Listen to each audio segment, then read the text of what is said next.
नमस्कार। इन खबर में आपका स्वागत है। कोरोना से कराह रही दुनिया के लिए बुरी खबर है। अचानक पश्चिम और रूस आमने सामने आ गए हैं।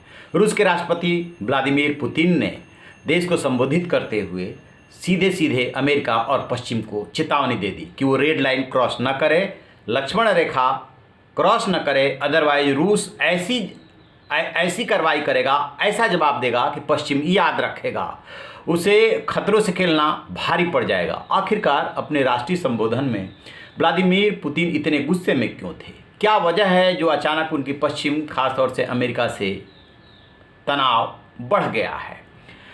हाल में 2-3 ऐसे वाक़ये हुए हैं जिसको लेकर के अमेरिका और रूस आमने सामने हैं। सबसे पहला जो मसला है वो यूक्रेन का है।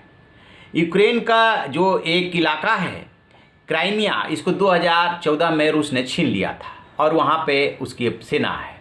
बात यहीं पे ख़त्म हो गई होती तो शायद इतना तनाव नहीं होता। यूक्रेन के पूर्वी इलाके में अलगाववादियों को समर्थन करता है रूस और यूक्रेन उनसे संघर्ष करता है।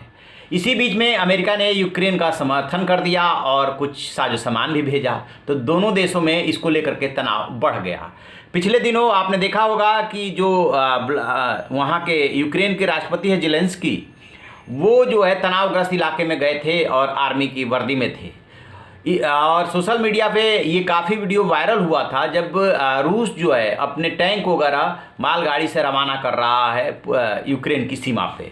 तो वहाँ पे जो उसने 1 लाख से सैनिकों की तैनाती कर दी है, उसको लेकर के तनाव बढ़ा हुआ है।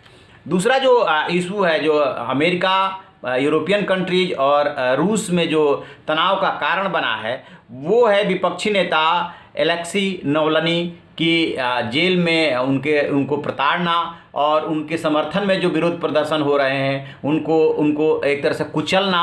ये व्लादिमीर पुतिन जो रूसी राष्ट्रपति हैं उनके ऊपर आरोप है। और जो अमेरिका है वो लोकतांत्रिक अधिकारों और मानवाधिकारों को लेकर के खुलेआम नावल्नी का समर्थन करता है।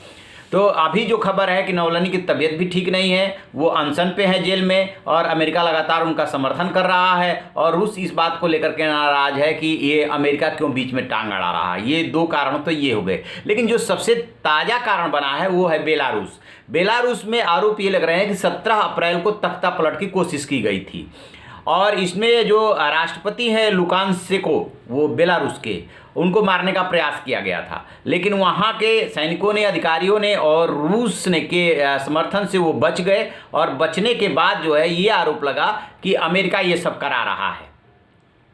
तो ये सबसे बड़ा कारण बना है। रूस की जो संघीय एजेंसी है एफएसबी, उसने ये दावा किया है कि 2 लोगों को जो है उसने हिरासत में लिया। आपकी हिरासत में लिया है, नहीं लिया, पिछले दिन आपको याद होगा कि यूक्रेन के महावाणिज्य दूत को इन्होंने जो है हिरासत में ले लिया था, फिर उनको निकाल दिया था। तो ये सब तनाव का ही कारण है और अब बेलारूस की नई समस्या आ गई है। इसी के मद्देनज़र जो है ये सब कुछ चल रहा है और जो बेलारूस के निर्वासित नेता हैं स्वेतलाना, वो ये कह रहे हैं कि ऐसा कुछ हुआ ही नहीं। तो ये जो दोनों में यानी रूस में और पश्चिम में जो लड़ाई चल रही है, बेसिकली वो वर्चस्व की लड़ाई है और रूस ये बताना चाहता है अमेरिका को कि मैं भी हूँ। जो आपने मान लिया है कि महाशक्ति सिर्फ आप ही हैं, तो ऐसा नहीं है और इधर आकर के, हमारे पड़ोस में आकर के आप इंटरफेयर न करें। पिछले दिनों जो अमेरिका के राष्ट्रपति है जो बाइडन, उन्होंने रूसी राष्ट्रपति व्लादिमीर पुतिन को हत्यारा तक कह डाला था। हालांकि बाद में फ़ोन पर बातचीत हुई थी और अभी जो कोशिश चल रही है वो दोनों देशों के इन प्रमुखों के मिलने की भी बात चल रही है।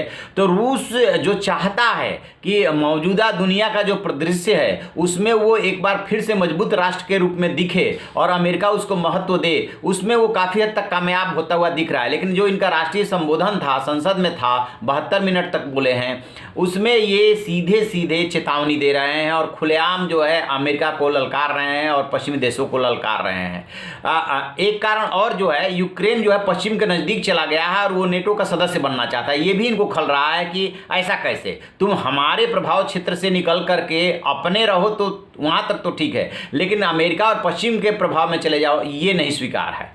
तो ये कारण है कि ऐसा लग रहा है कोरोना काल में कहीं रूस और पश्चिम के बीच में भिड़ंत तो नहीं हो जाएगी। इस पर हमारी नज़र रहेगी। जैसे कोई अपडेट मिलेगा आपसे साझा करेंगे। आप रहिए ना बेखबर, देखते रहिए इन खबर। Thank you.